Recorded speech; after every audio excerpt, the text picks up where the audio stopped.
কৃষ্ণ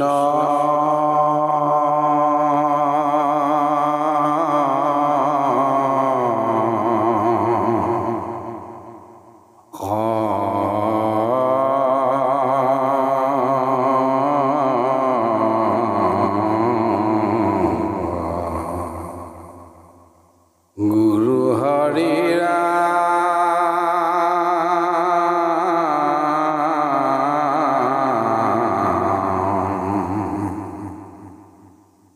হৰি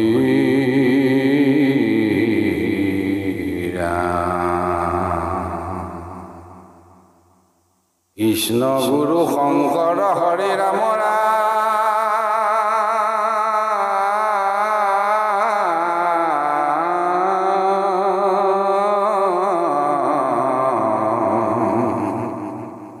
হৰি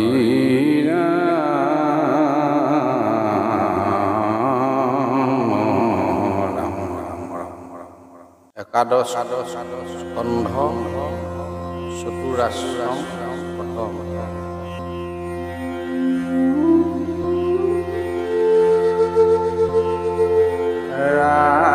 ৰাম শুনিয়া সিদ্ধে অসমুদি সিদ্ধান্ত দেন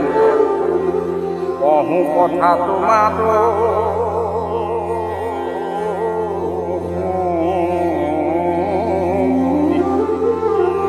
হৰিত নাহিকে মনি নকৰে শুনা যেন তাহাৰ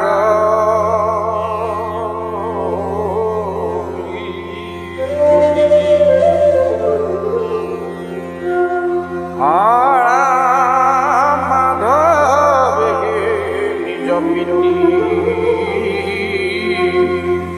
ঈশ্বৰ পৰম গুৰু তাংক যিটো জনে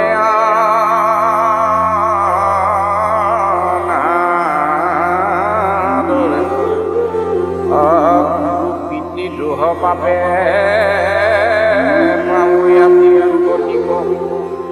সিটো মহাবধম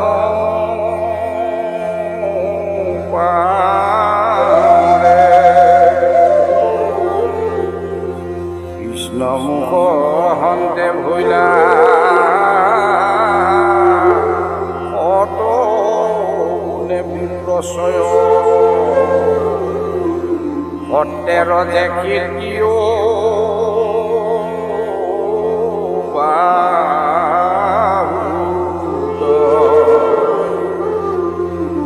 ৰজতম গুণে বৈছো জন্মিল পৰা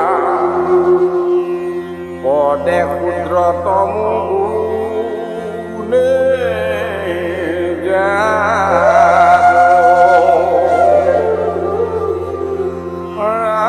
ৰাম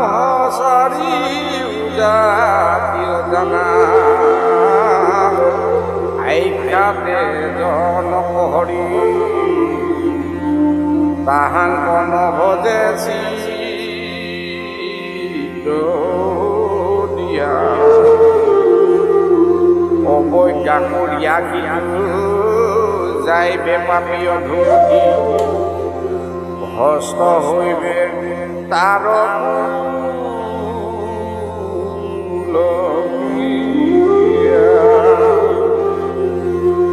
নাজানি কি যিটো জনে নভজে কৃষ্ণ তাংক অনুকম্পা কৰা ভাৰত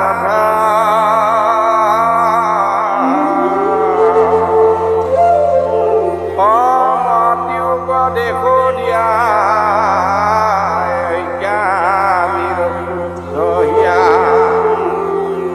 ধৰিবে ভকুতি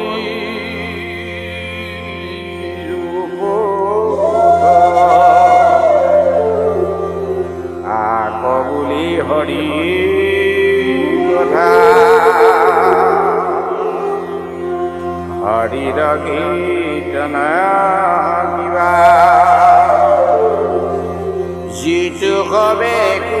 নাজানে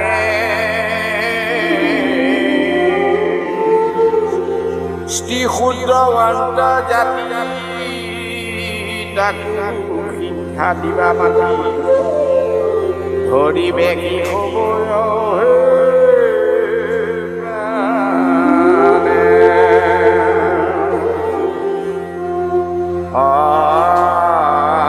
যিজন পণ্ডিত হোৱা ভকতিত নেদেহিয়া এটাৰ কথা কওঁ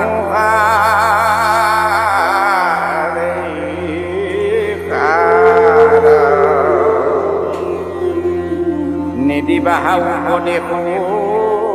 কুলন্তে পাইবে লিখ নাহিকে চিকিৎসায়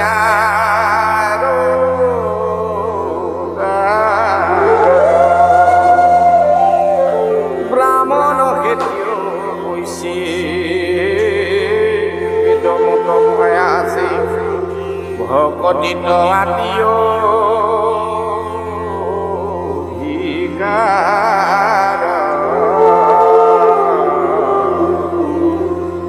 বেদ বাদে বিমোহিত কৰ্মতে সদায় চিন্ত জানা নাহি এতেকে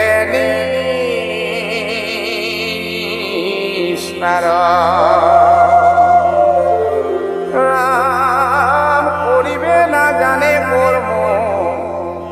জানন তাতো নোপোচয় মূৰ্খ হৈয়া বোলয়ে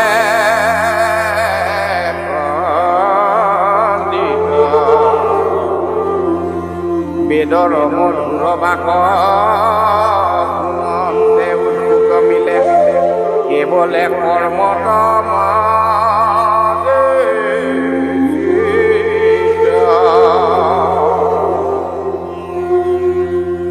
বেদৰ অভিপ্ৰায় বুঢ় তাহাকো নুবুজে মূঢ়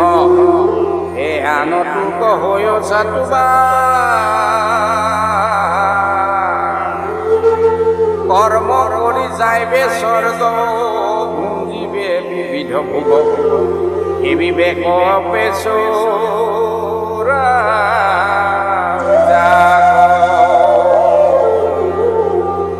কাম ক্ৰোধ লোভ মোহ ৰাগ দেশ অহংকাৰ অনুদিনে বাঢ়তে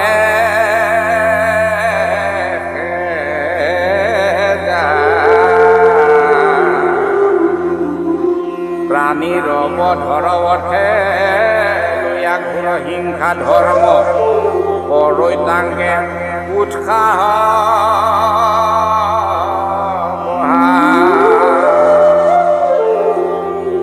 নহি গয় চিত্ত বুদ্ধি কাম কলংকত আদি অৰ্পৰস দিছনে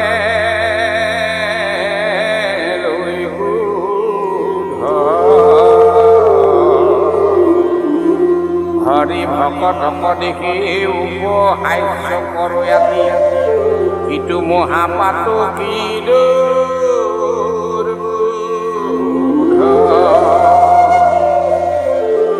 ইষ্টিসমে গৃহ বাঘে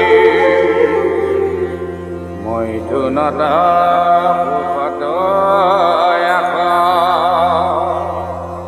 অন্য আইনে বোলে প্ৰিয় বাণী আজি পাইলৈ ধন আৰু হৈবে যতমা এহি বুলি হাঁহি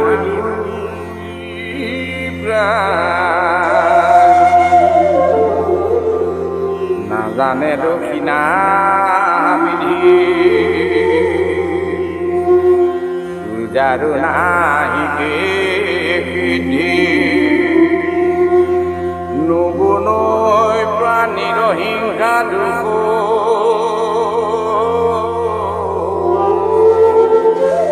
আপুনি জীৱিকা অৰ্থে গণ মাৰি তাতো মিলৈ মনৰ দুখ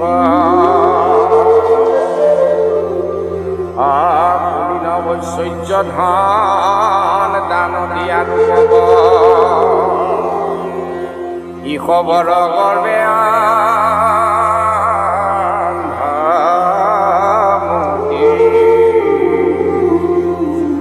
ঈশ্বৰ সহিতে মহা ভকত নিন্দা কৰে ইটো মহাপাপী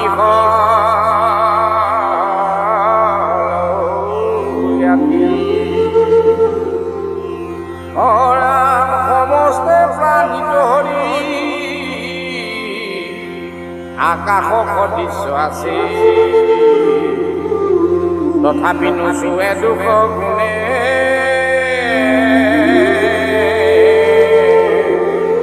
কেবিলে অভীষ্ট তেন্ত বেদেহেন্ত কহি চন্ত মন্দ বুদ্ধি হাকনো ইষ্টি মধ্য মাংস খেলা যি শাস্ত্ৰত কহি আছে তাকলৈ আবাদ কৰি মৰে মহামূৰ্খ কিটো খব পচিবে নৰক ভিতৰে মিষ্টি মধ্য মাংস শাস্ত্ৰত পঢ়ি আছে তাকলৈ আবাদ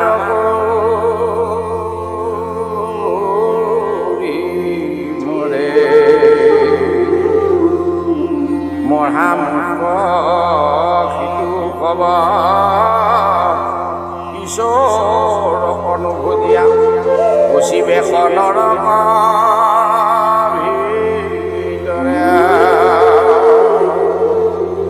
হৰি ৰাম ৰাম